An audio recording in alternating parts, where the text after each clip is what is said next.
I opened my eyes with my knees in black sludge, my cheek against a cracked copper pipe, and three men laughing above me like I had just volunteered to be buried alive. The first thing I smelled was burnt mana. The second thing I felt was pain. The third thing I saw was the wrench in my right hand. It was bronze, half melted at the jaw, and humming in a way tools are not supposed to hum unless they are about to explode. That was when the memories hit.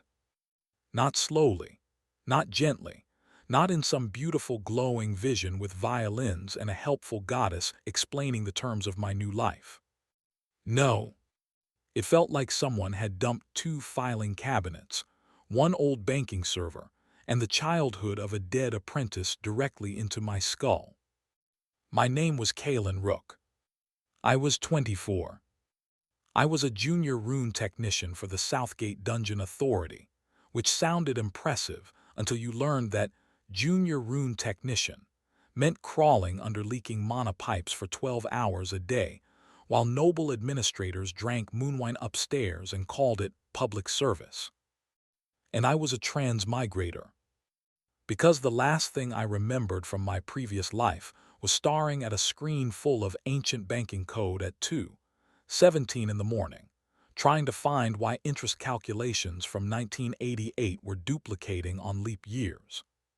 Then my chest had clenched. My vision had gone white. And now I was kneeling in the maintenance pit beneath a dungeon gate in a world where monsters generated taxable resources, nobles owned extraction rights, and magical infrastructure was apparently held together by arrogance and decorative seals. So honestly, not that different from banking. Above me, Senior Inspector Orland spat over the railing. It missed my face by an inch. "Look at him," he said, still holding the broken wrench, like that proves he was working. The other two laughed. I knew their names before I wanted to. Fen Bray, who forged overtime sheets. Callie's Thorn, who copied whatever Orland said because having a personality would have required permission. And behind them, standing at the top of the iron ladder in a black velvet coat with silver dungeon rank buttons, was Director Malrec Vane. The memories in this body curled around that name like a wound. Malrec Vane, noble-backed administrator, public reformer, private thief. The man who had ignored 13 maintenance reports, deleted 6 warning records, rerouted safety mana through an unauthorized noble extraction chamber, and chosen this body, my body now, as the scapegoat before the royal audit. 47 delvers were scheduled to enter the Southgate Dungeon at sunrise. If the gate malfunctioned the way the record said it would, the inner lock would fail on the third pulse, the south corridor would flood with unstable beast mist, and every delver past Gate Ring 2 would be trapped inside until the dungeon reset. The dead apprentice's memories knew that.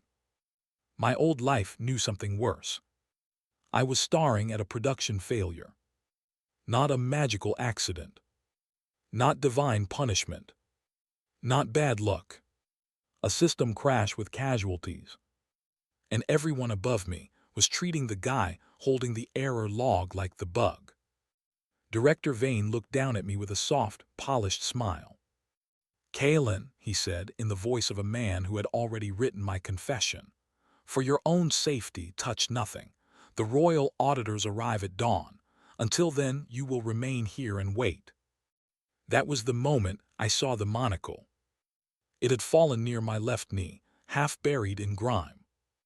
A cracked bronze inspection monocle, cheap authority issue. Nobody used them anymore because modern rune scryers displayed prettier colors and lied with more confidence. The old Kaelen had kept it because he could not afford a replacement. The 3 inspectors thought it was trash. But when I picked it up and held it to my eye, the entire gate changed. The glowing rune bands stopped looking like mystical symbols. They became logic. Loops. Dependencies. Access permissions. Blocked branches. Recursive commands. Corrupted instructions. A hidden diagnostic layer unfolded across the dungeon gate in thin amber lines, and only I could read it. At the top of the largest gate ring, a fault blinked. Safety route OVERRIDDN. Authorized seal, Malrec Vane. I almost laughed. Not because it was funny. Because I had spent 12 years in my previous life debugging old banking systems where executives signed off on disasters they did not understand and then acted shocked when the audit trail survived. Director Vane leaned over the railing. "Did you hear me, apprentice?" I looked up from the pit. My knees hurt, my ribs ached, my borrowed body had mana channels as thin as thread, my reputation was ruined. My supervisor wanted me blamed for 47 future deaths. And for the first time since waking up in another world, I felt calm. "Yes, Director," I said, "touch nothing and wait for the audit." His smile widened. He thought obedience meant surrender. That was his first mistake. I had built a career around old systems. And old systems always remembered more than powerful men wanted them to. They left me in the pit with 2 lanterns, 1 cracked wrench, and a guard posted at the ladder as if I might crawl out and personally strangle a dungeon. For the record, I considered it. Not the strangling, the crawling out. But the memories of this world settled hard behind my eyes, and the more I understood, the more obvious it became that panic would only make me useful to Malrec. Southgate was not just a dungeon entrance. It was the city's largest public dungeon asset, a stone and rune complex built around an ancient wound in the earth. Delvers went in, fought controlled monster waves, harvested beast cores, ore hearts, venom sacs, shadow silk, and whatever else the dungeon decided to produce that week. The authority regulated access. Noble houses owned shares. The crown took tax. Delvers risked their lives. Technicians kept the doors from eating everyone. In theory. In practice, technicians like Kaelen Rook were invisible unless something broke. Then they became very visible. The old Kaelen had been an orphan from the Copper Steps district. No noble blood, no academy sponsor, no formal rune lineage. Just a stubborn boy with a good memory and a younger sister named Lyra who worked nights copying spell invoices to pay for his apprenticeship fee. That was his pressure point. Lyra, 17 years old, sharp as a needle, too proud to ask for help, 1 missed payment away from having the debt office mark both siblings for labor reassignment. Malrec knew that. Of course he knew that. Men like Malrec never learned how systems worked, but they always learned where people hurt. This body's memory showed me the last 6 months in ugly fragments. Kaelen filing reports about unstable mana pressure. Kaelen warning that Gate Ring 2 was drawing from the wrong safety reservoir. Kaelen discovering blank entries where his maintenance notes should have been. Kaelen being told by Orlin to stop inventing problems for attention. Then last night, Malrec summoned him to the lower gate chamber, placed the cracked wrench in his hand, ordered him to inspect the failing ring alone, and sent 3 senior inspectors to discover him beside the damaged array. A neat story. Poor, disgraced apprentice damages gate. Director heroically calls royal audit. Nobles demand punishment. Dead delvers become tragic evidence of undertrained common staff. Malrec keeps his post. His private chamber keeps stealing rare beast cores. Efficient. Disgusting but efficient. I sat against the pipe and lifted the monocle again. The diagnostic layer flickered, unstable. The crack across the lens cut through the display, forcing me to tilt my head to read certain branches. It did not explain things for me. It did not offer quests. It did not hand out rewards or flash cheerful messages like, "Congratulations, you are the chosen debugging peasant." It simply showed the hidden structure behind rune formations. Only through my eye. Only when I focused. And only for as long as my mana channels could handle it, which at that moment was about 40 seconds before my nose started bleeding. Still, 40 seconds was enough. I looked at the nearest lamp rune first. Not the gate, not the deadly safety routes, not the grand magical machine waiting to turn 47 delvers into official paperwork. A lamp. Because when you wake up in a new body with weak mana channels and an unfamiliar magical tool, you do not start by rewriting production. You test in development.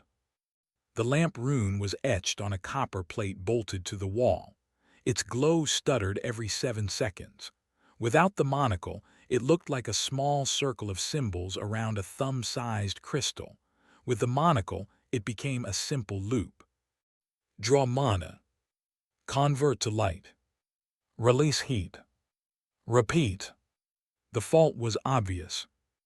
The release heat command pointed back into the draw mana line, making the lamp overheat and dim itself. A syntax fault. A semicolon in the wrong century. I touched the cracked wrench to the copper plate. The guard above snapped. Director said touch nothing. I'm not touching the gate, I said. I'm preventing a lamp from bursting and adding burns to my list of crimes. He hesitated. Guards hate responsibility. It is the one thing they fear more than prisoners. I adjusted the rune line by the width of a fingernail. The lamp steadied. Warm gold light filled the pit. Then something moved inside my chest. Not dramatically, no thunder, no heavenly choir, just a thin line of heat following the same corrected path as the lamp rune. Draw. Convert. Release. Repeat. My mana channels strengthened by a fraction. I froze. Then I checked again. The lamp's corrected loop echoed inside me like a newly opened circuit. So that was the mechanic. Every time I identified and corrected a real rune error, my body learned the repaired pattern. Not copied power, not stolen power, not instant strength. Structural growth. Debug the world, improve the soul. I pressed the heel of my hand against my sternum and breathed through it. Interesting, I whispered. The guard looked down. What? I said your lamp was embarrassing. He scowled and looked away. I tested 2 more cheap runes in the pit. A pipe seal that wasted mana by checking pressure twice in the same cycle. A drainage charm with an overflow trigger that never fired because someone had carved the threshold backward. Both minor. Both safe. Both real errors. Each repair pulled a new thread through my mana channels. The first made my breath steadier. The second sharpened the sensation in my fingers. The third let me hold the monocle open for almost a full minute before the world tilted. Milestone 1. Syntax vaults. Cheap lamp runes. Maintenance trash nobody cared about. Exactly where an underestimated apprentice should begin. An hour later, someone slid a food tray down the ladder. It was not the guard.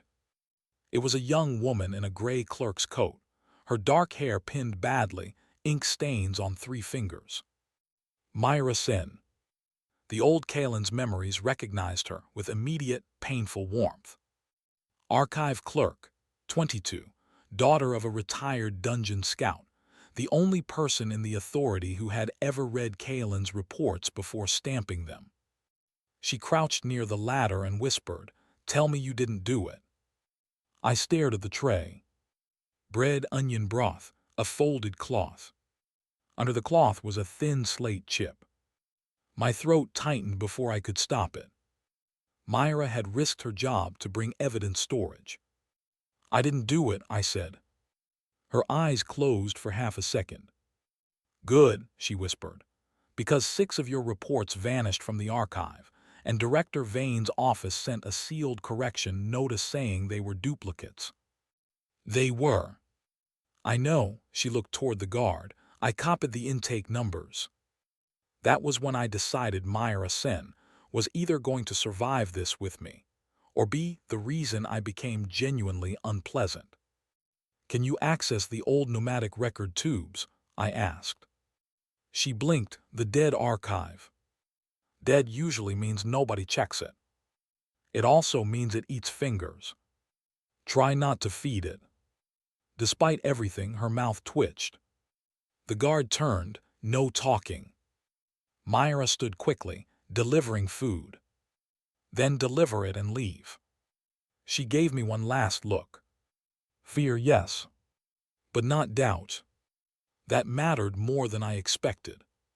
When she was gone, I unfolded the cloth and found the slate chip, blank to normal sight. Through the monocle, it held archive metadata burned into the lower edge. Report numbers. Dates. Original intake stamps. Not full documents, not proof yet. But pointers. In banking, we called that a trail. In Southgate, they called it enough to get murdered for. I ate the bread slowly and mapped the pit. By midnight, I understood the maintenance layer under the gate chamber. By 1, I understood why the Southgate dungeon was dying. The gate had 5 primary rune rings. Ring 1, public access. Ring 2, Delver safety lock. Ring 3, beast mist filtration. Ring 4, emergency recall. Ring 5, ownership authority and tax seal.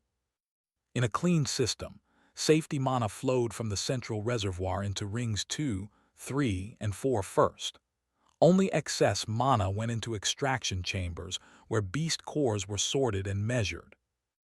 Malrec had reversed the priority. He had routed safety mana through a private noble chamber before it reached the Delver systems. Most days, nothing catastrophic happened because the dungeon ran below capacity.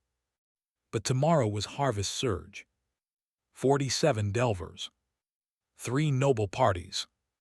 2 crown observers. 1 royal audit. The gate would pulse harder than usual. The private chamber would draw first. Safety systems would starve. The dungeon would trap everyone past the second ring. And the deleted reports would make it look like Kaelen ignored the warnings. I sat in the dark, rubbing dried blood from my nose, and smiled without humor. Malrec did not need me guilty. He needed me poor, frightened, and technically illiterate in the one layer that could prove him guilty. Unfortunately for him, my previous life had involved explaining batch failures to executives who thought legacy system meant no one can blame me. At 2 in the morning, the guard fell asleep. At 2:10, I repaired the lock rune on my own manacle. Not to escape. That would have made me a fugitive. I corrected 1 dependency, so the manacle stopped draining my mana every time I moved. The little bronze cuff clicked softer. My channels warmed again. Milestone 2. Permissions. Not just syntax now. Access control. Who could open, close, alter, approve, deny, delete. A dungeon was not a door.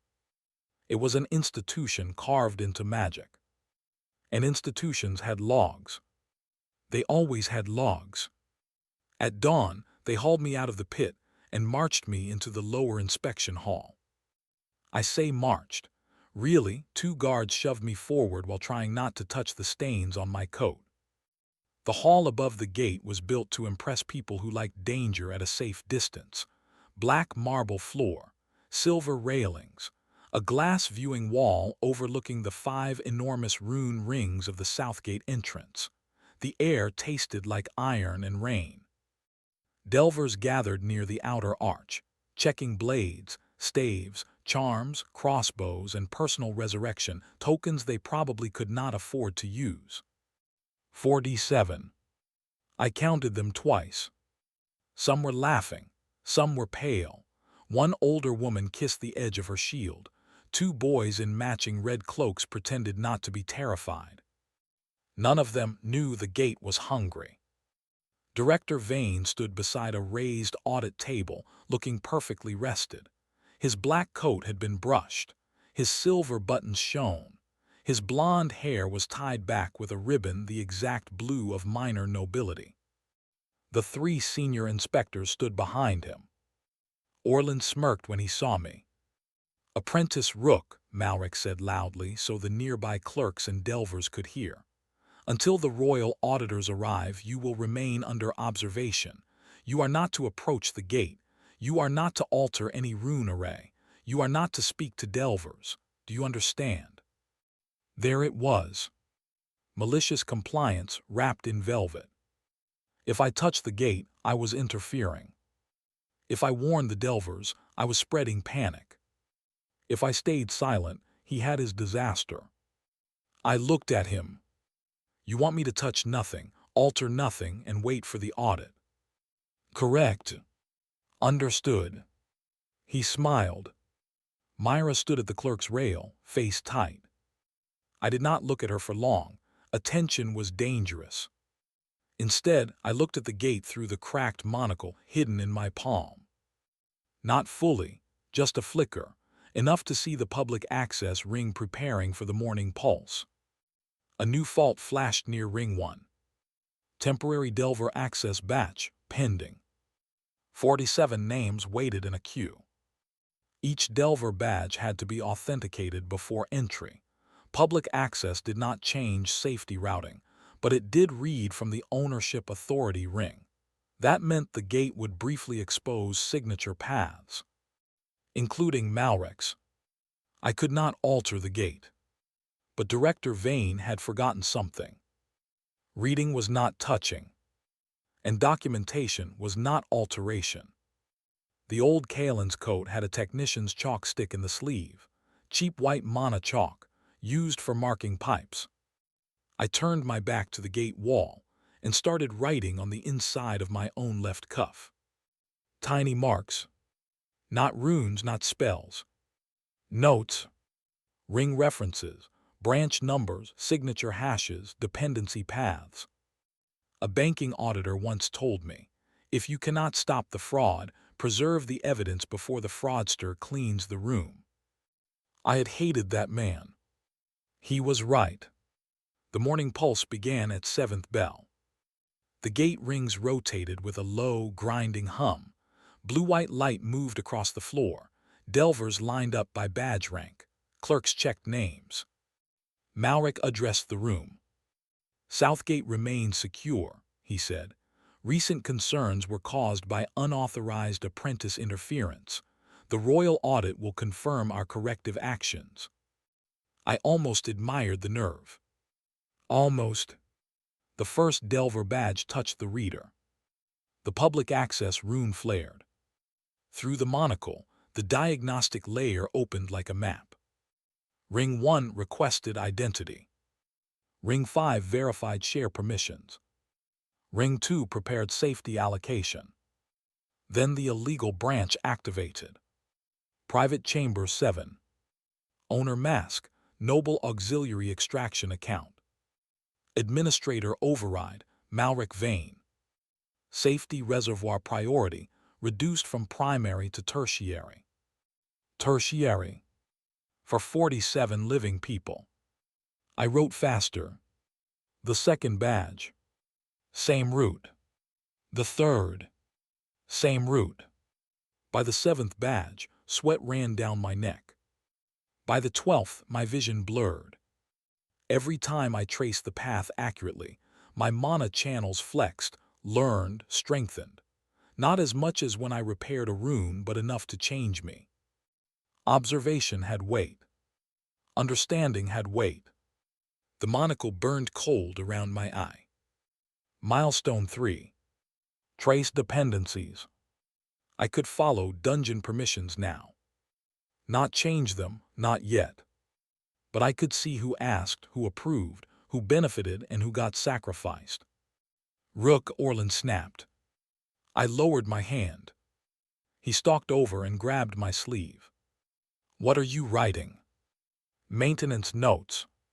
"You were ordered to touch nothing." "I'm touching my coat." Fenn laughed behind him. Callie said, "He thinks he's clever." Orlin yanked my cuff closer, squinting at the tiny chalk marks. To him, they probably looked like nonsense. Branch numbers meant nothing without the diagnostic layer. A hash was just a string of ugly symbols. "What is this?" he demanded. "Proof that I can count." He shoved me back hard enough that my shoulder hit the wall. "Watch your mouth." I looked at Malrec, who watched with mild amusement. So I gave my warning. Not loud, not dramatic, just enough for the people near the audit table to hear. "Director, you may want to postpone the gate opening until the safety reservoir priority is confirmed." Silence rippled 3 steps outward. Malrec's eyes cooled. "There is no safety issue. The second ring is not receiving primary allocation." Orlin barked a laugh. Listen to him. The failed apprentice thinks he can read allocation priority from across the hall.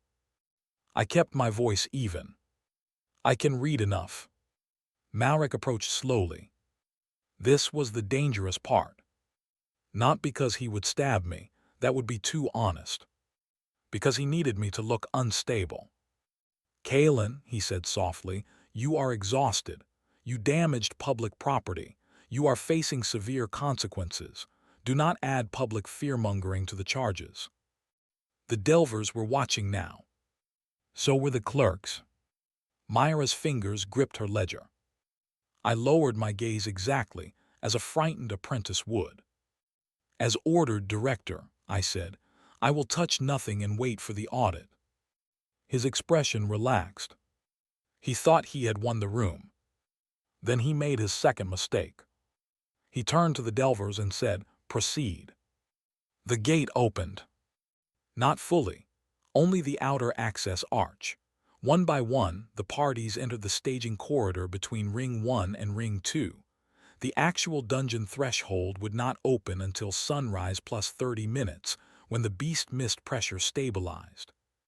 That gave me 28 minutes. Not to save Malrec. To save the Delvers without disobeying his order. I could not approach the gate. I could not alter an array. I could not speak to Delvers. But nobody had forbidden me from filing an emergency clerical objection. Because men like Malrec never respect paperwork until it bites them. I turned to the clerk's rail. "Myra Sen," I said, "under Southgate Procedure 9, any technician under accusation may request that a hostile order be recorded verbatim before royal review." Her eyes widened. She knew the rule. Of course she knew the rule. Archive clerks know where institutions hide their bones. Malrec's head snapped toward me. "That rule concerns disciplinary disputes," he said. "Yes," I said, "I am disputing my discipline." Myra lifted her pen. Her voice shook once, then steadied. "State the order for record." I looked directly at Malrec. Director Malrec Vane ordered me to touch nothing, alter nothing, speak to no Delver, and wait for the royal audit despite my stated concern that Ring 2 is not receiving primary safety allocation. Orlin swore. Malrec's smile disappeared. "Do not record that," he said. Myra's pen paused. The hall held its breath. And there it was. Another branch. Another permission conflict. Director orders record. Director blocks record. Emergency procedure requires clerk neutrality when an accused technician invokes hostile order protection. I could almost see the institutional code compiling. Myra dipped the pen. "Recorded," she said. I loved her a little for that. Not romantically, not in the silly ballad way, in the way you love someone who chooses the truth while standing close enough to power to be crushed by it. Malrec's voice dropped. "Clerk Sen, you are overstepping." "No, Director," she said, pale but upright. "I am preserving a hostile order under Procedure 9. He stared at her for 2 seconds. Then he turned back to me. You think this helps you? No, I said. I think it helps the audit. His nostrils flared. Then a bell chimed above the north doors. The royal auditors had arrived early. Of course they had. In every world, auditors enjoy appearing at the worst possible moment. 3 figures entered the hall wearing white traveling cloaks trimmed in crown green. The first was an older woman with iron-gray hair and a cane carved from bonewood. The second was a thin man carrying a sealed evidence coffer. The third was a young mage whose eyes glowed faintly with oath sight. The room bowed. Malrec recovered fast. "Royal Auditor Caldris," he said, all warmth again, "you honor us ahead of schedule." Auditor Caldris looked at the half-open gate, the trapped delvers in the staging corridor, the accused technician with chalk on his sleeve, the terrified clerk, and the director smiling too hard. "I dislike being expected," she said. "People tidy." I decided I liked her. Malrec gestured toward me. As reported, we discovered Apprentice Rook tampering with the lower gate array. We preserved the scene and prevented further damage. "Did you?" Caldris asked. "Yes, he has been ordered to touch nothing until your review." Myra cleared her throat. "Hostile order recorded under Procedure 9. Every eye moved to her. Malrec's jaw tightened. Auditor Caldris held out one hand. Myra brought the ledger. The auditor read the entry. Then she looked at me. "You raised a safety allocation concern." "Yes." "On what basis?" Malrec cut in. "Auditor, the apprentice has no authority to assess primary allocation. His certification is provisional." I lowered my head slightly. "That is true." Malrec relaxed by half an inch. Then I added, "But the gate does not care about my certification." A sound moved through the hall. Not laughter, not shock, something better. "Attention." Caldris's eyes sharpened. "Explain." I held up the cracked monocle. Orlin laughed again, too loudly. "That obsolete toy, it barely shows surface glow." "To most people," I said. The Oathsight mage stepped closer. The glow in his eyes brightened. "Interesting," he murmured. "The lens is bound." Malrec went still. I did not miss it. Neither did Auditor Caldris. "Bound to whom?" she asked. The mage looked at me. At the moment, him. That was new. I had assumed my transmigrated soul simply interacted oddly with the monocle. But the tool had bound itself to me because I could understand what it showed.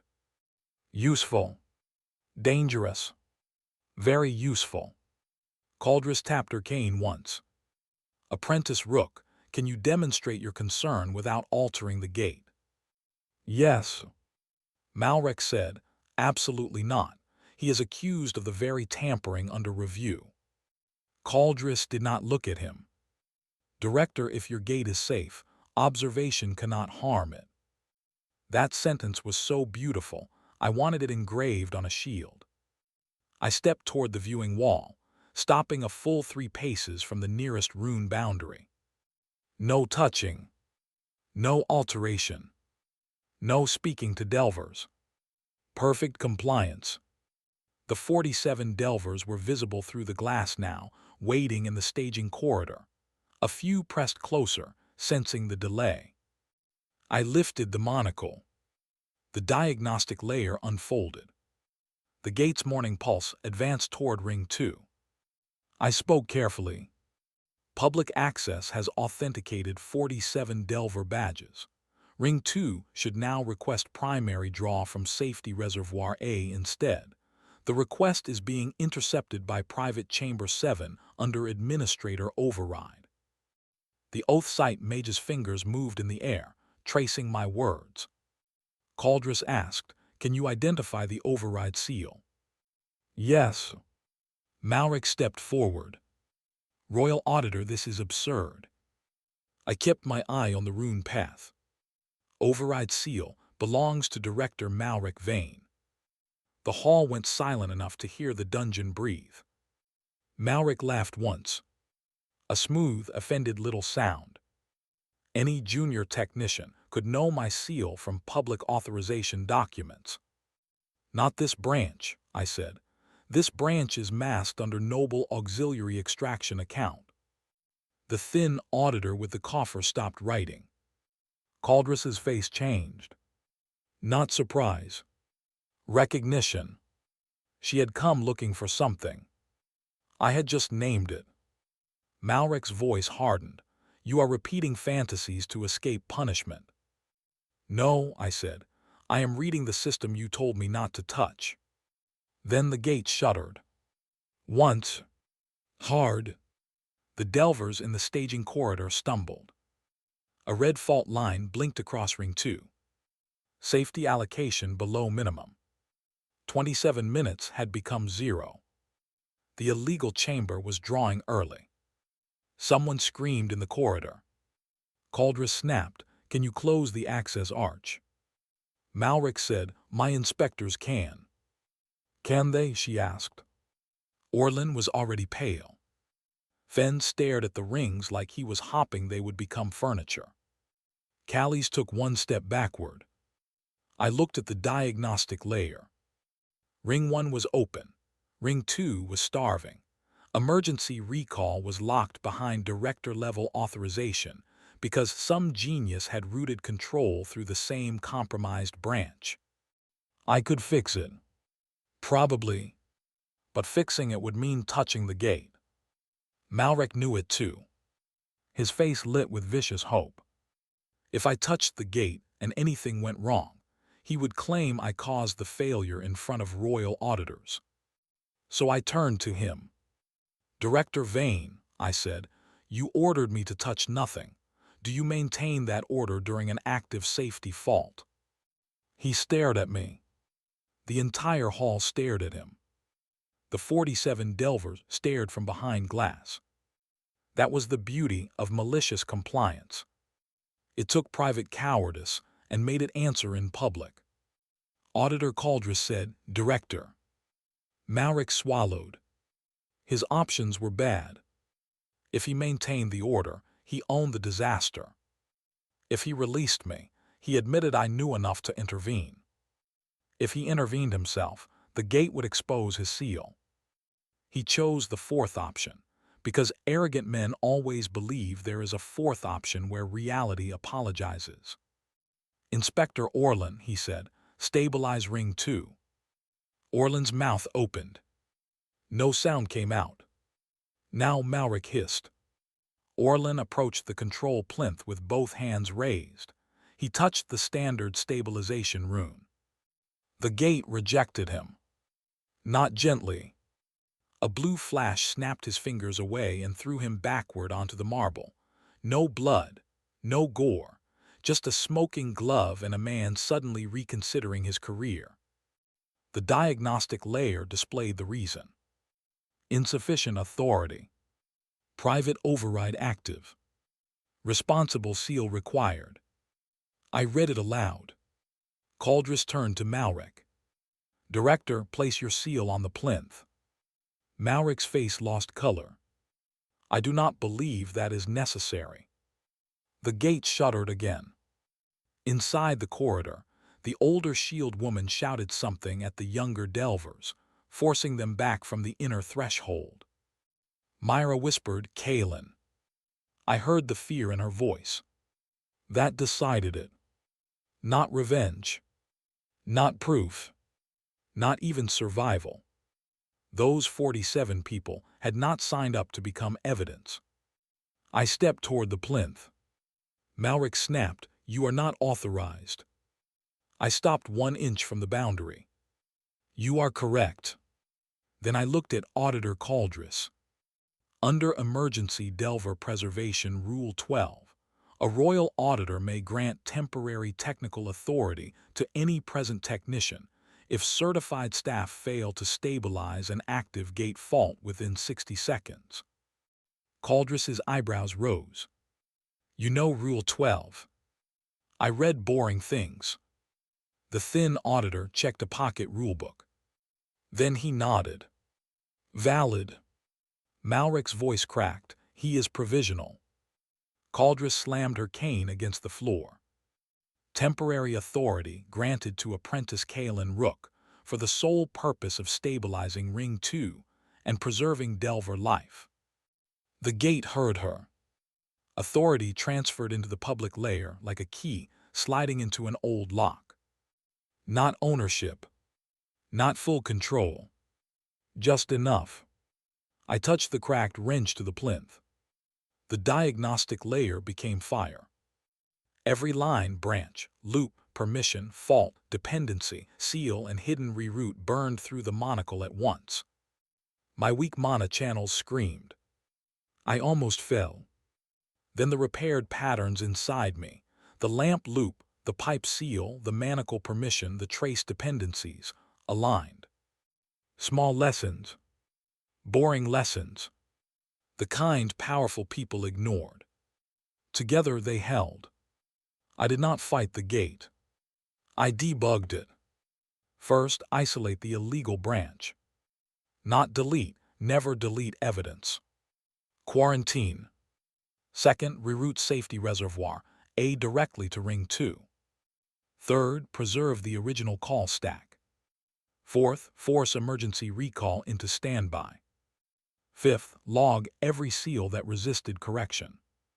The wrench shook in my hand. The gate pushed back with Malrec's authority signature, trying to reassert the private chamber's priority. I smiled through clenched teeth. Of course, I muttered, hard-coded admin override. I had met this villain before. Different world. Same smell. I inserted a temporary wrapper rune around the override, not breaking it, not erasing it, just forcing it to complete its own authentication check. The hidden branch asked itself one simple question. Is the responsible authority present? Malrec Vane's seal pulsed from the director's signet ring. Yes. Is responsible authority willing to accept safety liability? The gate waited. Malrec stared at his own ring as it began to glow. And that was when he understood. Not everything. Not yet. But enough to be afraid. The gate spoke in a voice like stone, grinding under the city. Responsible authority identified. Every noble in the room took one step away from Malrec. Ring 2 flared blue. The Delver safety lock stabilized. The staging corridor doors opened backward, returning all 47 Delvers safely into the hall. No one died. No one was trapped. No one became Malrec's convenient tragedy. The older shield woman came out first, looked at me, then looked at Malrec. What exactly, she said, were we about to walk into? No one answered. Because the gate answered for them. Illegal priority reroute preserved for audit. The glass wall lit with a full diagnostic map. Every corrupted path appeared in amber. Every deleted report reference appeared in red. Every authorization seal appeared in silver. And at the center of the private extraction chamber branch, shining like a confession written by an idiot, was Malrec Vane's noble seal. Milestone 4, apparently. Public proof. My knees gave out. Myra caught my arm before I hit the floor. She was stronger than she looked. Or maybe I was weaker than I wanted to admit. Easy, she whispered. I'm fine, I lied. You're bleeding from the nose. That happens when legacy infrastructure has opinions. She stared at me. Later, I said. Auditor Caldris walked toward the glowing map. Her cane clicked once per step. Malrec found his voice at last. This is fabricated. The apprentice altered the display. I laughed. I should not have. It hurt my ribs. But I could not help it. Director, I said, I followed your order. I touched nothing until a royal auditor granted temporary authority in front of 63 witnesses. The thin auditor added, 68 counting delvers. I nodded at him, thank you. Malrec pointed at Myra. The clerk colluded with him. Myra went pale. I stood straighter. No, I said. The clerk recorded your hostile order exactly as procedure required. If that damages you, Director, you should have given a better order. Auditor Caldris turned. Seal the hall. The crown mage lifted one hand. Green light crossed the doors. Malrec's signet ring flashed again. The dungeon gate, still running its liability check, locked onto him. Responsible authority pending review, the gate intoned. Then the ownership ring activated. Ring 5. The big one. The one tied to shares, taxes, noble rights, and all the money Malrec thought made him untouchable. The diagnostic map expanded. Private Chamber 7 opened its records. 6 months of rare beast core extraction. Unreported. Untaxed. Routed through 3 noble holding accounts. Authorized by Malrec Vane. Witnessed by 2 senior inspectors. Ignored by 1 forged maintenance review board. Deleted warnings linked to Kaelen Rook. Restored from lower archive cache. Myra inhaled sharply beside me. The dead archive kept them, she whispered. Dead systems are petty, I said. The crown mage looked at me strangely. I decided to stop explaining. Auditor Caldris read the map for a long moment. Then she looked at Malrec with the exhausted disappointment of someone who had seen this exact kind of greed in better clothing. Director Malrec Vane, she said, by authority of the Crown Dungeon Commission, your administrative seal is suspended. Your family's Southgate Dungeon shares are frozen pending seizure review. Your extraction licenses are revoked. Your personal accounts tied to dungeon revenue are locked. You will surrender your signet. Malrec's mouth opened. For the first time since I had woken in the pit, he looked exactly like what he was. Not powerful. Not brilliant. Just a man who had mistaken access for competence. You cannot do this, he said. The gate answered before Caldris could. Safety authority transferred to temporary technician in active stabilization role. Every head turned toward me. I looked at the gate, then at the cracked wrench, then at the monocle in my shaking hand. Oh, I said, that seems excessive. Auditor Caldris almost smiled. Temporary apprentice Rook. Good, I said, because I would like to sit down before anyone hands me a department. The older shield delver barked a laugh. Malrec did not. He was too busy watching 2 crown guards approach. The hearing began 20 minutes later in the same hall, because Auditor Caldris said moving rooms gave liars time to coordinate. Again, I liked her. They placed me at a plain wooden table facing the audit panel. Myra sat 2 chairs to my left with the archive ledger clutched in both hands. Orlin, Finn, and Callies sat to my right under guard, suddenly fascinated by the floor. Malrec stood alone. No velvet authority now. No soft smile. His signet ring had been removed and placed in the evidence coffer, where it continued to glow angrily whenever the dungeon gate mentioned liability. The 47 delvers were not allowed to leave yet, not because they were suspects, but because they were witnesses, and also because several of them had become personally invested in watching Malrec's life catch fire. The older shield woman gave me a nod when I glanced over. I nodded back. The young, red-cloaked boys whispered to each other and looked at me like I had slain a dragon. I had not. I had repaired a permission error. Honestly, much more useful. Auditor Caldris opened the hearing without ceremony. Apprentice Rook, state your identity and role. My name is Kaelen Rook. I am 24 years old, junior Rune technician, provisional 2nd class, assigned to lower maintenance beneath Southgate Dungeon Authority. And you claim you did not damage the gate. I claim the gate was already damaged by an unauthorized priority reroute. I was placed near the damaged array with a cracked wrench to make it appear that I caused the fault. Malrec scoffed. Caldress glanced at him. He went quiet. Can you explain the reroute simply? She asked. Yes. The dungeon gate has a safety reservoir that should feed Delver protection systems before anything else. Director Vane's override sent that mana to Private Chamber 7 first.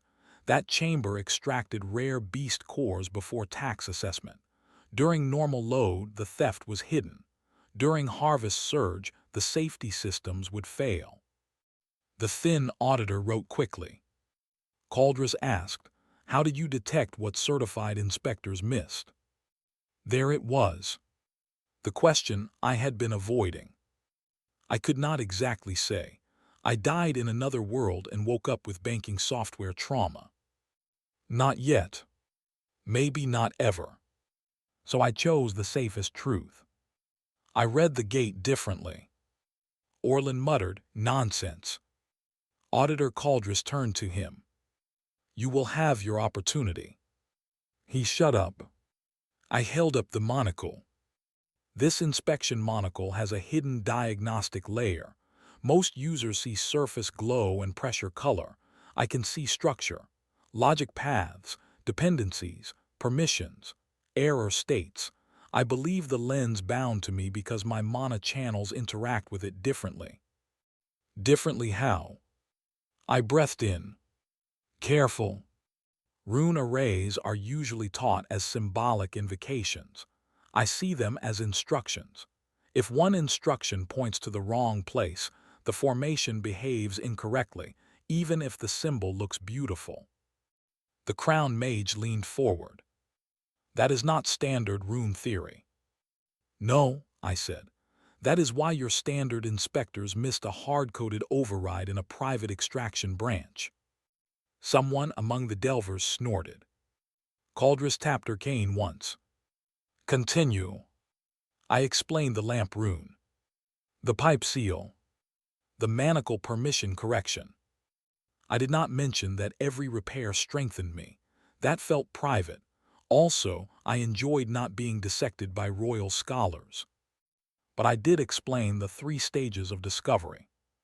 First, small syntax faults proved the diagnostic layer was real. Second, permission tracing showed that access and authority were separate. Third, the morning pulse exposed the private reroute, because every Delver badge forced the gate to request safety allocation. Simple steps. Clear cause and effect. No mysticism required. That seemed to annoy half the room. Good. Fantasy worlds love acting like confusion is wisdom. Malrec finally spoke.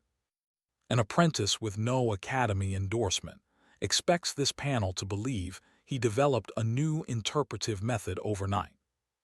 I looked at him. No, director, I expect the panel to believe the gate logs. His face twitched. Auditor Caldress gestured to the crown mage. Display the preserved call path. The mage touched the evidence coffer. The glass wall lit again. This time the map was narrower. A sequence of events from the previous night. Kaelen Rook summoned to lower pit. Director Seal opens maintenance boundary. Senior Inspector Orlin disables witness scryer. Fenbray logs false emergency drill. Callie's Thorn signs lower access denial. Malrec Vane applies private chamber priority override. 6 warning reports marked duplicate. Archive deletion request authorized. Kaelen Rook's technician stamp, copied onto damage report after his mana signature, was drained through restraint cuff. I stared at that last line. So did Myra. So did Orlin. Caldress's voice turned quiet. Apprentice Rook, did you know your mana signature had been copied? No. Malrec said, forgery by the apprentice to frame me. The gate responded. Copied signature source. Restraint cuff issued by Director Malrec Vane. The room turned toward him like a weather vane in a storm. He began sweating. Not much. Just enough. I had seen executives sweat like that during regulatory calls. The moment when charm fails and math enters the room. Caldress asked, "Inspector Orlin, did you disable the witness scryer?" Orlin's confidence had not survived being rejected by the gate. I was ordered to perform a privacy maintenance seal. By whom? He looked at Malrec. Malrec looked back with murder in his eyes. Orlin looked down. Director Vane. Fenn immediately said, "I was told it was standard." Callies added, "I only signed because Orlin signed." Loyalty, it turns out, melts quickly under crown lighting. Malrec's mouth tightened. "You miserable cowards." Caldress tapped her cane. "Director Vane, you will address the panel." He inhaled, rebuilt himself in front of us, and tried one last strategy. The noble strategy.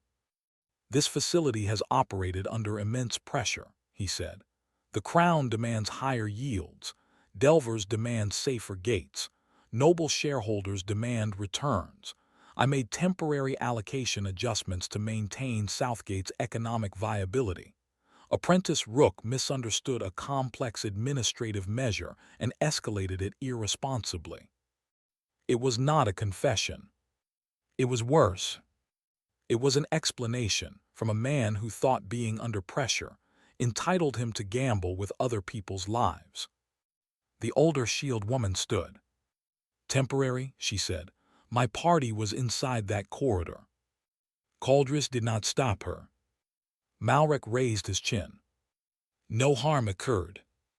The room chilled. No harm occurred. The sacred phrase of people caught 1 minute before consequences arrive. I felt something in my mana channels respond to the anger I did not show. The repaired gate pattern pulsed inside me. Safety first. Then extraction. People first. Then profit. A simple sequence. The kind children understand and administrators ruin. I placed the cracked monocle on the table. "May I ask the gate one question?" Caldress studied me. "Proceed." I turned toward the glass wall. Southgate Gate Authority. If the illegal priority reroute had remained active through the next full dungeon pulse, what was the projected failure outcome? The gate hummed. For 3 seconds, nothing happened. Then a cold blue projection appeared. 47 Delver badges. Ring 2 starvation. Inner lock failure. Beastmist breach. Emergency recall delayed. Estimated survival, 9.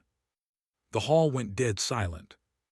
One of the red-cloaked boys sat down hard on the floor. Myra covered her mouth. The shield woman did not move at all. Her face looked carved from stone. I wished I had not asked. I needed to ask. There is a difference, and it is not a kind one.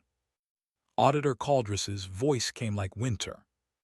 "Director Vane, you stated no harm occurred." Malrec said nothing.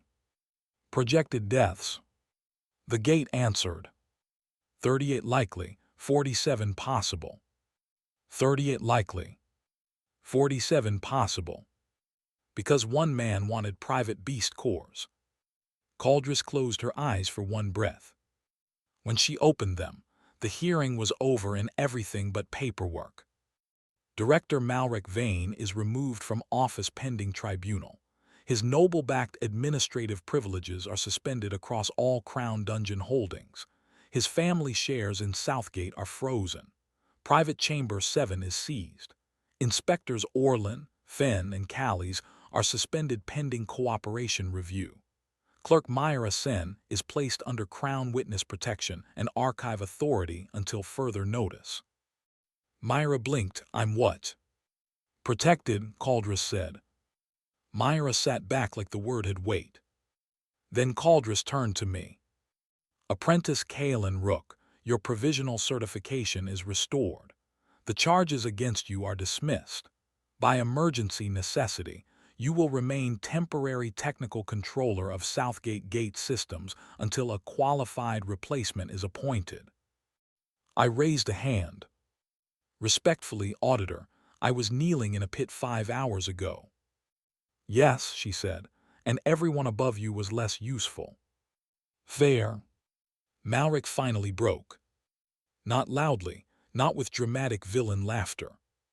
He looked at me with raw hatred and said, "Do you understand what you have done? My family will ruin you." I leaned back exhausted. Director, your family's dungeon shares are frozen. Your signet is in a box. Your inspectors are testifying, and the gate just estimated 38 likely deaths under your order. I paused. You may want to update your threat model. The thin auditor coughed into his hand. It might have been a laugh.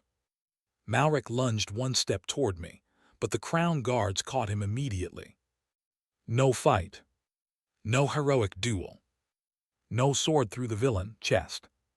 Just 2 bored guards holding a disgraced administrator, while the institution he had abused finished eating his career.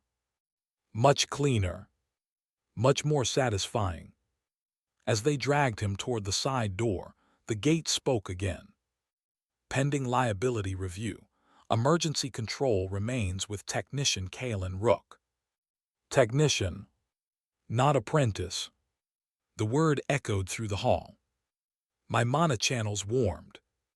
Not from a repair this time. From recognition. I did not trust it. But I allowed myself one breath. Myra leaned closer and whispered, "Technician Rook. Do not start. You outrank Orlin now.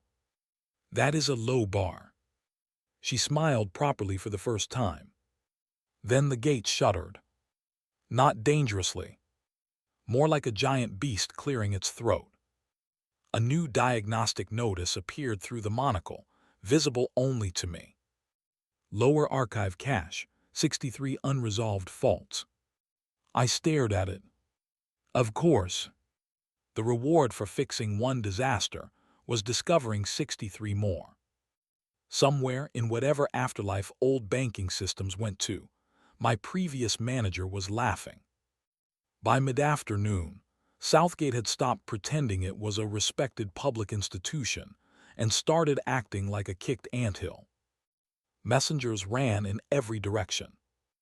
Noble representatives arrived in expensive cloaks and left in cheaper moods. Delvers gathered in angry clusters outside the plaza, comparing how close they had come to dying for someone else's secret profit. The Crown sealed Private Chamber 7 with green wax and 6 armed guards. And I was given an office. Technically, it was a supply closet with a desk shoved between 2 shelves of cracked focus crystals. But after spending the morning in a sludge pit, I chose to call it upward mobility.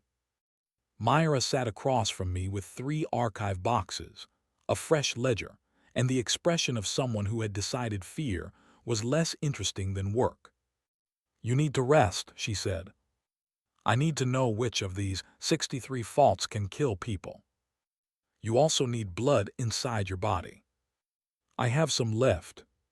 That is not a maintenance plan." I looked at her over the top of the ledger. "Has anyone told you that you're very bossy for an archive clerk?" "Protected Archive Authority," she corrected. "Auditor Caldress said so." "Tragic." She slid a cup of bitter root tea toward me. "Drink." I drank. It tasted like boiled regret. The strange thing was, I felt stronger than I had that morning. Not healthy, not powerful, but more connected. My mana channels no longer felt like frayed string. They felt like thin copper wiring after someone finally stopped running illegal current through it. Every corrected rune pattern had left an imprint. Draw, convert, release. Check once, not twice. Open only for the right authority. Trace before altering. Quarantine before repair. Small principles, small repairs. Together, they formed a cultivation path nobody in this world seemed to respect, because it did not involve shouting technique names or swallowing glowing pills. Good. The unpopular path has fewer people blocking the road. Auditor Caldris entered without knocking. People with canes and emergency authority often do that. Behind her came the crown mage, whose name turned out to be Iron Veil, and the thin auditor, Master Pell, who carried so many documents he looked like a paper avalanche seeking purpose. Caldris glanced around the closet. This is your office. For now, it has no window. It also has no Malrec, so I'm calling it balanced. Master Pell made a note. I hoped it was not about my attitude. Caldris placed a sealed document on the desk. Temporary appointment, 7 days, renewable once. You report to me directly until Southgate receives a certified controller. I looked at the seal. 7 days. The royal audit deadline had turned into a repair window. What happens after 14 days? That depends on whether you are still alive, useful, and not corrupted. Encouraging. Government rarely is. Myra coughed into her sleeve. Caldris's mouth almost moved. Almost. Then she pointed her cane at the archive boxes. Show me what you found. So I did. Not all 63 faults, just the important ones. I had sorted them into 3 categories, because apparently even transmigration cannot remove the urge to make a spreadsheet. Category 1, immediate safety risks. 12 faults. 3 emergency recall delays, 4 pressure misreads, 2 outdated beast miss thresholds, 1 door permission loop, and 2 cracked load balancing seals. Category 2, financial manipulation. 19 faults. Private chamber skims, tax timing delays, inventory masking, noble share rounding errors, and 1 truly creative trick where low-grade cores were being reclassified as evaporated residue before auction. I respected the audacity for about 1 second. Then I hated it. Category 3, negligence. 32 faults. Old patches, ignored warnings, lazy approvals, Rune arrays nobody understood but everyone assumed someone else had checked. That was the real monster. Not Malrec. He was just the face. The dungeon had been rotting because the people in charge treated maintenance like a cost instead of a survival function. Caldris listened without interrupting. When I finished, she asked, "Can you repair the Category 1 faults?" "Yes." "How long?" "Safely, 2 days for the worst risks, 5 for the full set." The crown mage frowned. A senior formation team would take 3 weeks. A senior formation team would argue about symbolic purity for 2 weeks, and then assign 5 apprentices to polish the wrong ring. Myra looked down at her ledger very hard. Caldris stared at me. I added respectfully. "Barely," she said.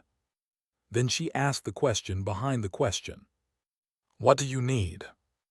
I looked at the archive boxes. Authority to freeze gate entry for 48 hours except emergency exits. Full access to lower maintenance records. Myra as archive lead. 2 guards who answer to you, not Southgate. Replacement parts from sealed inventory. Food, sleep, and a written order stating that if any noble complains about lost dungeon yield, they may place their complaint directly into the beast mist intake. Master Pell paused his writing. I cannot include the last sentence. Cowardice but understandable. Caldris said, "You will have the first 5. Food and sleep. Earn them." I sighed. Government really is cruel. She left us with authorization papers and 2 crown guards outside the closet door. Myra waited until the footsteps faded. "You just asked for me." "Yes." Why? Because you kept the intake numbers. Because you recorded the hostile order. Because you know where the dead archive hides things. Because I trust you more than anyone upstairs. She looked away quickly. You barely know me. This body knew you, I said before I could stop myself. Her eyes returned to mine. Careful. Too careful. I had almost stepped on the truth. Not the whole truth, but enough to raise questions I could not answer. So I softened it. I mean, before today, Kaelen trusted you. She studied me for a long moment. You talk differently now. My hand stilled on the ledger. There it was. Of course she noticed.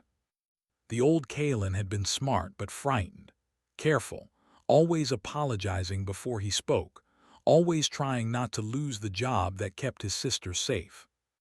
I had his memories, his body, his pressure points. But I was not him. Not entirely.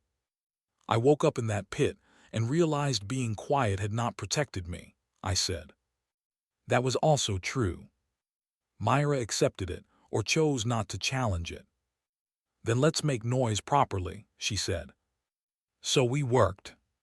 For the next 2 days, I did exactly what Malrec had told me to do, in spirit if not in letter. I touched nothing reckless. I waited for records. I documented everything. Every repair began with observation. The monocle showed me the hidden layer, but it punished arrogance. If I stared too long, my vision fractured. If I touched a rune before understanding its dependencies, my mana channels cramped hard enough to drop me to one knee. The tool was not a cheat. It was an interface. Interfaces do not save fools. They just let competent people fail faster until they learn. The first major repair was the Eastern Emergency Recall Delay. The recall rune checked Delver identity, injury status, gate pressure, party rank, payment status, and then safety priority. Payment status. Someone had inserted billing verification before emergency rescue. I stood in front of that line for a full minute, breathing through my teeth. Myra noticed. What? In my old job, I said, then stopped. Your old job. Old assignment, I corrected. I saw systems that charged people fees before helping them. That sounds evil. It was called normal. I rewrote the recall sequence. Safety first. Billing after. The rune accepted the correction. My mana channels responded with a deeper shift than before. A new pattern opened along my arms and spine, clean and direct. Emergency path. When something mattered, energy no longer wandered. It moved. Milestone 5. Prioritization. My body learned urgency without panic. The second repair involved a pressure misread in the beast mist filters. The array measured average density instead of peak spikes, which meant a corridor could briefly become lethal while the system reported acceptable. I stared at it and remembered financial risk dashboards that averaged away disasters, because red numbers made directors nervous. Never trust averages when spikes kill people. I changed the filter check to read maximum surge across 7 pulses. The array resisted, then settled. My lungs burned, then cleared. The third repair was the door permission loop near Ring 2. This one mattered. If the loop had activated during a surge, delvers could enter a corridor but not exit until the next reset. The old Kaelen had reported it twice. Both reports had been deleted. I traced the permission branches, found the false dependency, and realized it pointed to a noble priority badge class, meaning noble parties could leave. Common delvers could not. Myra read my face. Bad. Selective survival. She went very still. I fixed it without speaking. The gate accepted the new rule. Exit permissions equal under safety conditions. My mana channels tightened around the concept like a vow. Equal exit. I did not know if magic could have politics. Apparently mine did. By the end of the second day, the 12 immediate safety risks were repaired or quarantined. Southgate could reopen at limited capacity. No private chambers. No noble priority overrides. No billing checks before recall. No selective exits. The Delver Guild sent a representative to thank me. He was a broad man with a scar across his chin and a contract tablet under one arm. "We would like to offer you a consulting retainer," he said. "Independent safety review, paid weekly." Myra's eyebrows climbed. The number on the tablet was more than Kaelen had earned in 6 months. I thought of Lyra. Dead office. Labor reassignment. Then I thought of the gate. 63 faults. 19 financial manipulations. 32 negligence problems. "I'll review the contract," I said. The representative blinked. Most poor technicians probably said yes before the ink dried. I was not most poor technicians. Not anymore. Myra and I read the contract together that night. It was fair. Mostly. One clause tried to claim ownership over all inspection methods developed during review. I crossed it out. Myra smiled. "You saw that fast. I used to know people who hid knives in paragraph 4. You had strange assignments. You have no idea." The Delver Guild accepted the revision within an hour. That was the first money. Real money. Clean money. Enough to send a payment to Lyra's dead office and stop the reassignment clock. I wrote the transfer order myself. My hands shook more doing that than it had touching the gate. Myra pretended not to notice. The next morning, Lyra arrived at Southgate like a thrown dagger.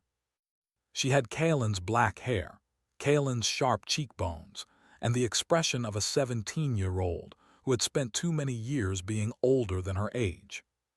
She stormed into my closet office, past both crown guards, because apparently survival instincts were optional in our family. "Are you insane?" she demanded. I looked up from a fault ledger. "Good morning." "Don't good morning me. The debt office said our account was cleared for 3 months. 3 months, Kaelen. Then I hear you were arrested, then promoted, then almost died, then maybe became a royal technician, and nobody tells me anything." Myra quietly stood. "I'll check the archive." "Coward." Lyra planted both hands on my desk. "What happened?" I looked at my sister in this world. Not mine exactly. But mine now. The old Kaelen's love for her sat in my chest like a second heartbeat. Fierce, protective, ashamed. "I got framed," I said. "Then I got unframed." That is not an explanation. It is the short version. I want the long one. You are 17.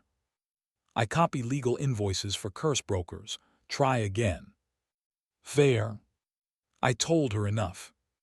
Not transmigration. Not my previous life. Not the way the monocle turned runes into logic trees. But enough. Malrec's frame job. The gate fault. The audit. The cleared debt. The temporary appointment. Her anger went quiet as I spoke. That was worse. When I finished, she sat down slowly. "You almost died," she said. "Less than some." "Kaelen." "I know." Her eyes shone, but she did not cry. Neither did I. Maybe because both of us understood that poor people often postpone feelings until after the invoice clears.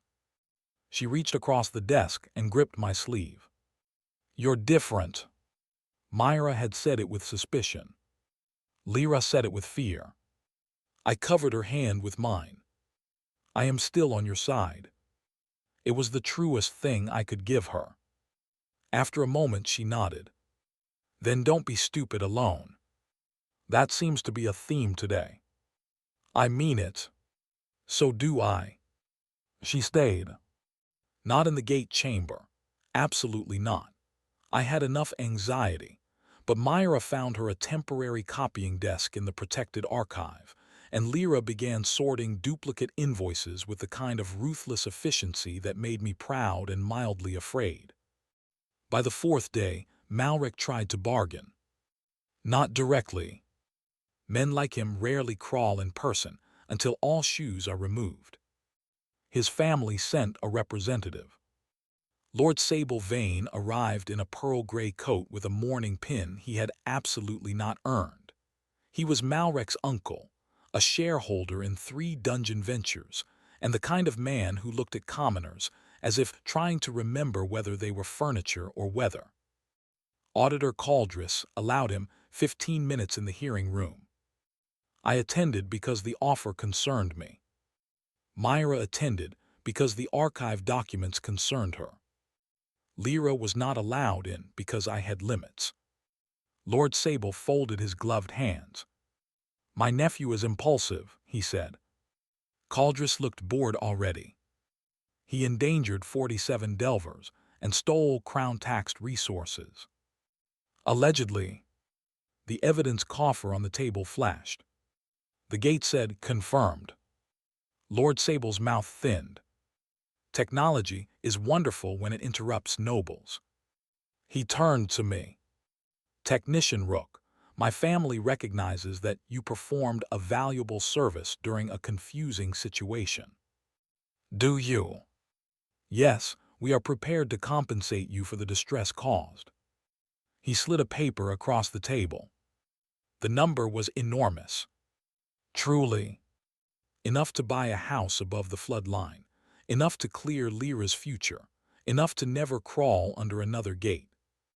All I had to do was sign a statement saying Malrec's reroute had been a misunderstood emergency yield stabilization, and that my diagnostic interpretation remained unverified. Myra made a small sound in her throat. Caldris watched me without expression. I read the paper twice. Then I turned it around and slid it back. "No." Lord Sable's eyebrows lifted. "Perhaps you do not understand the amount." "I understand numbers." "Then perhaps you do not understand opportunity." I leaned back. "I understand that too." His voice cooled. "You are a temporary technician with a questionable background and a dependent sister." There it was. Always the pressure point. Always the soft place. I smiled. Not warmly. "You should be careful with that sentence." His eyes narrowed. "Is that a threat?"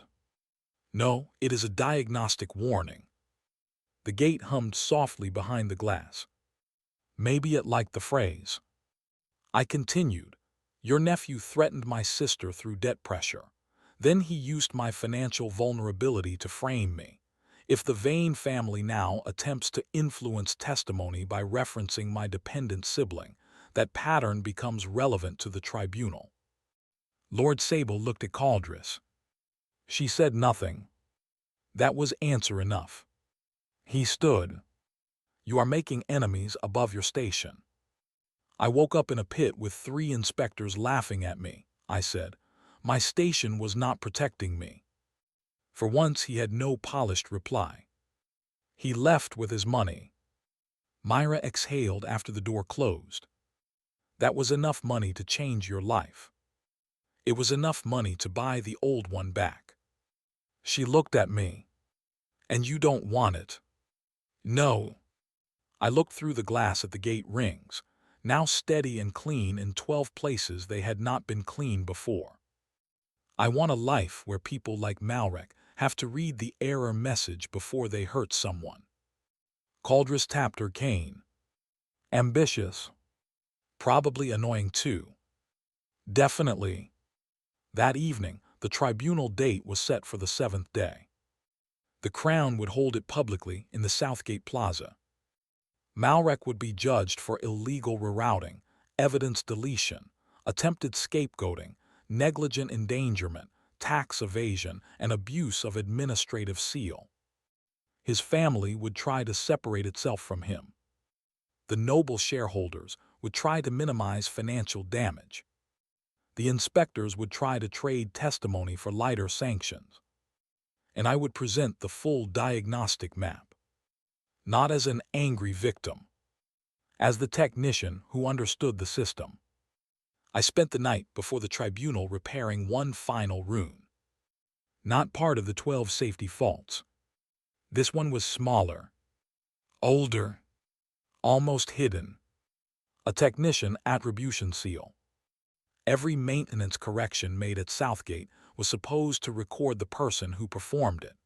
But years ago, someone had modified the attribution seal so junior technician work rolled up under senior inspector names. That was how Orlin claimed repairs he never touched. That was how apprentices stayed invisible.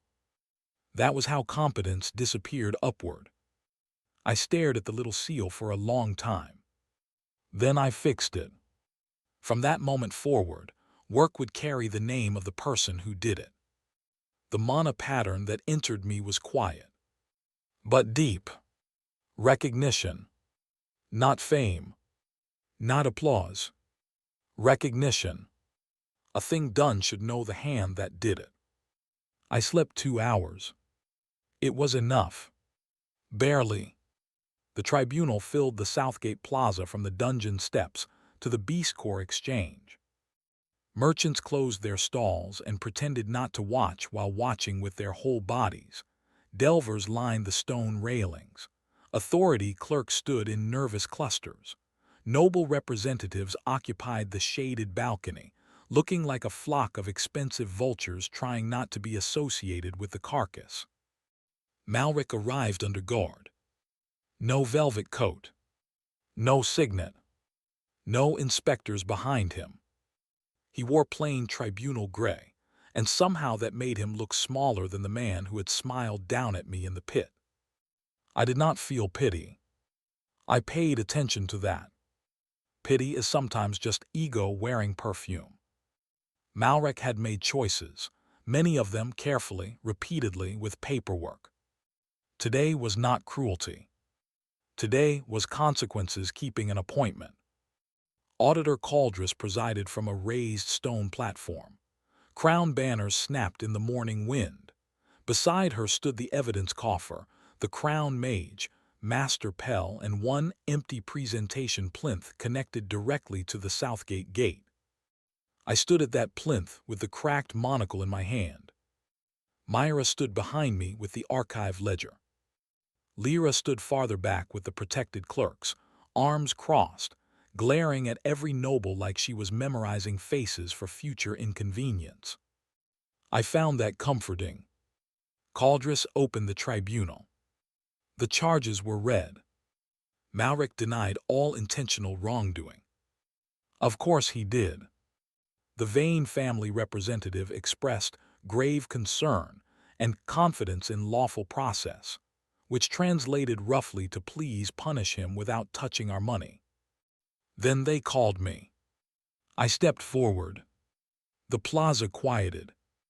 A week earlier, I had been a failed apprentice with a cracked wrench.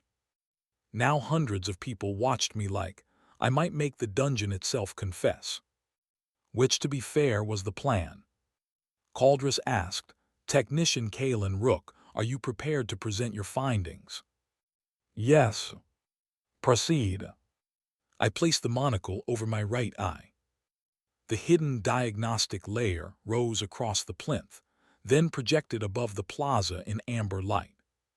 Gasps moved through the crowd. To them, it must have looked like a glowing tree made of runes, numbers, seals, and branching paths. To me, it looked like home. Not earth. Not banking. Something stranger. A broken system finally telling the truth. I began simply. Southgate's gate array has 5 primary rings. Ring 2 protects delvers. Ring 4 recalls them.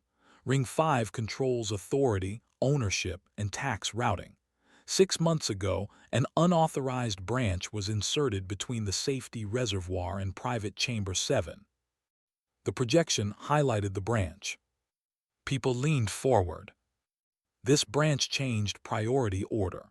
Beast core extraction received mana before Delver safety. The person who authorized the branch was Director Malrec Vane. His seal appeared. Silver. Undeniable. Malrec stood rigid. His lawyer, a narrow woman with 3 enchanted quills, rose. Objection. The technician's interpretation relies on a personal artifact no independent panel has certified. Caldris looked at me. I had expected this. Power always attacks the witness before the evidence. So I nodded to Myra. She opened the archive ledger. 6 deleted maintenance reports, I said, were filed before the reroute failure. Each report described symptoms matching the illegal branch. The original intake numbers were preserved by Clerk Myra Sen. The lower archive cache retained metadata after deletion. Myra read the numbers aloud. One by one. Dates, times, fault descriptions, deletion requests. The projection matched each report to a gate event. Not my interpretation. The gate's own history. The lawyer's quill slowed. I continued. Next, the false damage report used my technician stamp. The Crown recovered the source from a restraint cuff issued under Director Vane's authority. The projection showed the copied signature path. The crowd murmured. Orlin, Fenn, and Callies were called next. They did not look at Malrec. All 3 confirmed orders. Privacy seal. False drill. Access denial. None of them were innocent, but none of them were suicidal either. Malrec's hands curled into fists. His lawyer tried again. Even if administrative shortcuts occurred, no Delver died. The plaza changed at that. The Delvers near the railings went very still. I turned to the plinth. Southgate Gate Authority. Display projected outcome from full harvest pulse under illegal priority route. The projection shifted. 47 badges. Safety starvation. Missed breach. Emergency delay. Estimated survival, 9. This time the entire plaza saw it. No abstract charge. No polite language. Just the shape of a disaster interrupted. The older shield woman, whose name I had learned was Captain Rhea Down, stepped forward from the Delver section. My party was in that corridor, she said. My nephew was in that corridor. One of the red-cloaked boys stood beside her, pale but upright. The lawyer sat down. Malrec looked at the crowd then. Really looked. Not at titles. Not at auditors. At the people. The ones he had nearly spent.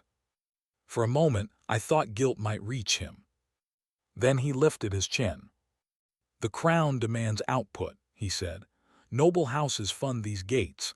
Delvers profit from risk and complain when risk appears. I made a hard decision to keep Southgate profitable. There it was. The truth beneath every lie. Not I didn't do it. Not I made a mistake. But you should thank me for deciding who mattered less. The plaza erupted. Caldris struck her cane against the platform, and a thunderclap of oath magic silenced everyone. Malrec was breathing hard now. He pointed at me. And this common technician is your hero. He reads one cracked lens and thinks himself fit to judge the machinery of an entire dungeon economy. He has no lineage, no noble guarantee, no formal theory, no stake in what he risks destroying. I waited. Because when arrogant men run out of facts, they reach for class. And when they reach for class in public, they put both hands around the blade. I looked at Caldris. May I demonstrate the final repair log? She nodded. I turned back to the projection. This morning, I corrected an attribution seal that had been misrouting junior technician maintenance credit to senior inspectors. The gate has re-indexed the last 3 years of repair work. Orlin made a strangled sound. He knew. The projection changed. Names appeared. Hundreds of repairs. Not under Orlin. Not under Finn. Not under Callies. Under junior staff. Apprentices.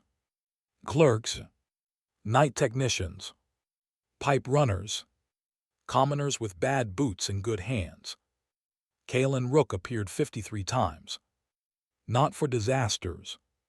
For prevented disasters. Pressure adjustments. Filter corrections. Door seal patches. Safety warnings.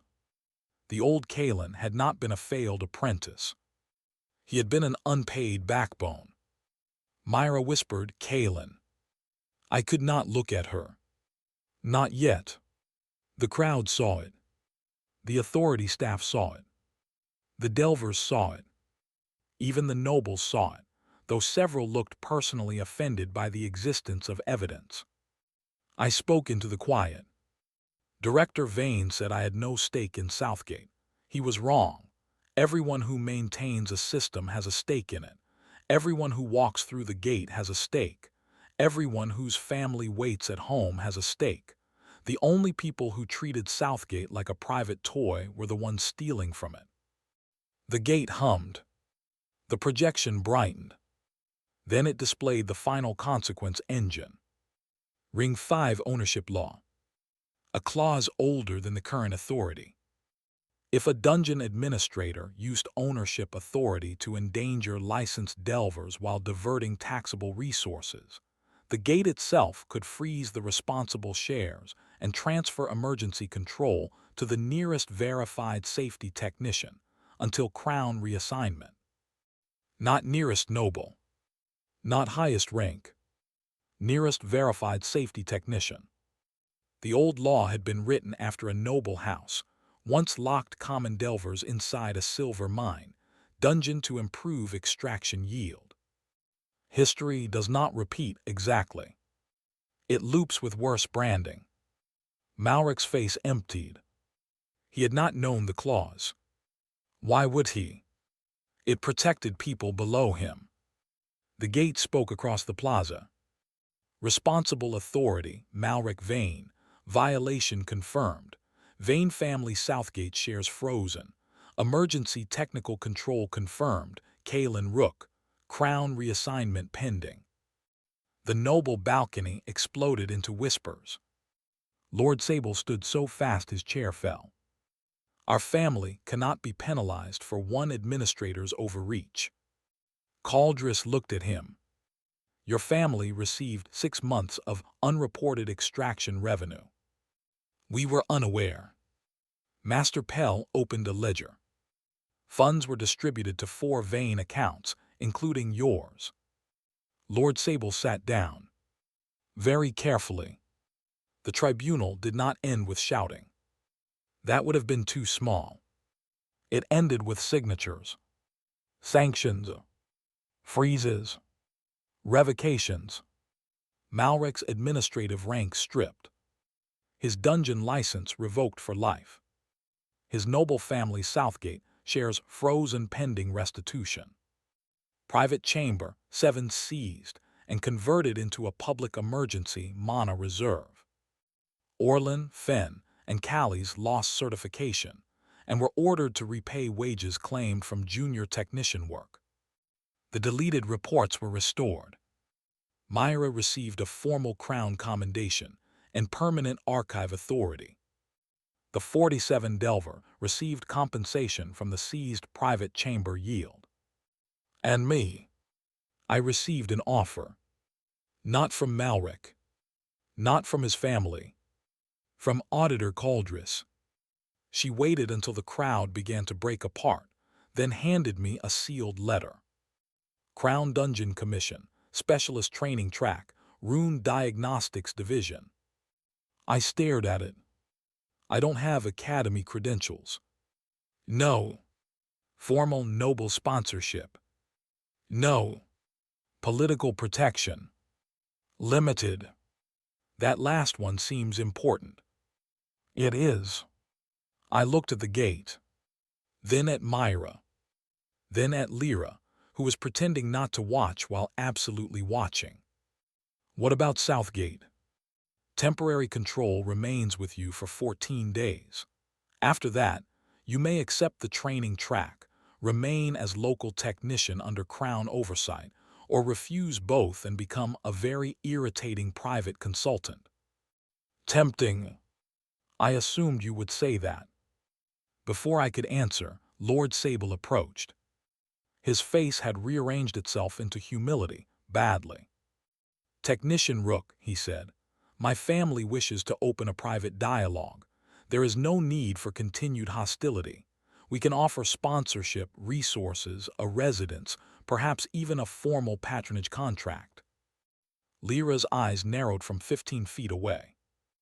Myra's hand tightened around the archive ledger. I looked at the man who had tried to buy my silence and threatened my sister within the same hour. No. His smile stiffened. You have not heard the terms. I heard your first offer. That was unfortunate. That was diagnostic. Caldress's mouth definitely moved this time. Lord Sable lowered his voice. You are young. Do not confuse one public victory with lasting power. I looked through the monocle. Not at him. At the gate behind him. At the repaired safety paths.